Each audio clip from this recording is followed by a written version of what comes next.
So I'm sure that you didn't expect this to be such a huge phenomenon when 50 Shades first came out. But I mean, was it exciting to revisit it again and kind of have the whole thing happen again? Going to the premiere and the whole process of the this making this movie has been it's been great fun revisiting these characters and seeing them come to the big screen in this particular part of the trilogy.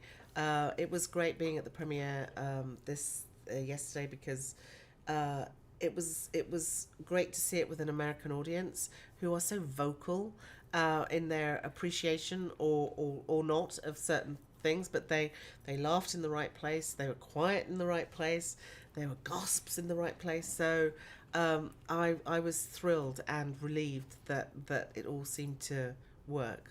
Yeah, I was talking to a lot of the audience members and they were just so amazed by it. I mean, it seems as if you guys really amped up the movie.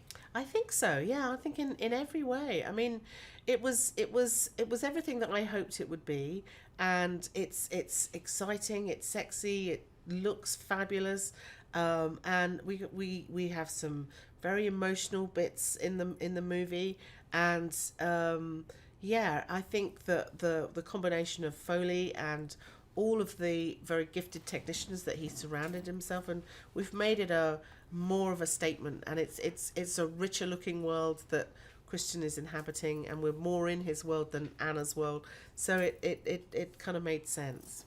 I mean, this world that you guys have created, it is incredibly rich, right? Especially with the masquerade ball and stuff. What were some of your favorite elements of that? My favourite elements of the Masquerade Ball was going right back to its inception.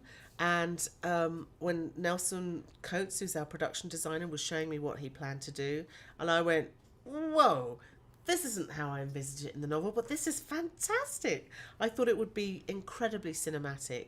And together with Shay Cunliffe, who was our costume designer, they went all out. And I think it looks beautiful. It's lush, erotic, um, uh, and it's on a grand scale, and I think they nailed it. And speaking about Anastasia, I mean, she's such a relatable character, and we really touched on that in the first story. But this one is so much more relatable because she's a real woman, don't you feel? Absolutely. I think I think she's with within this story.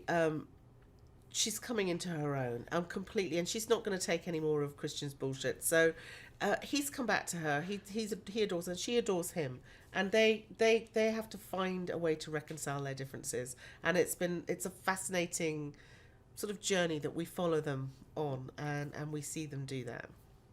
And last question. People know the story, they love the story, they're obsessed with the books. What do you think will surprise them most about the film?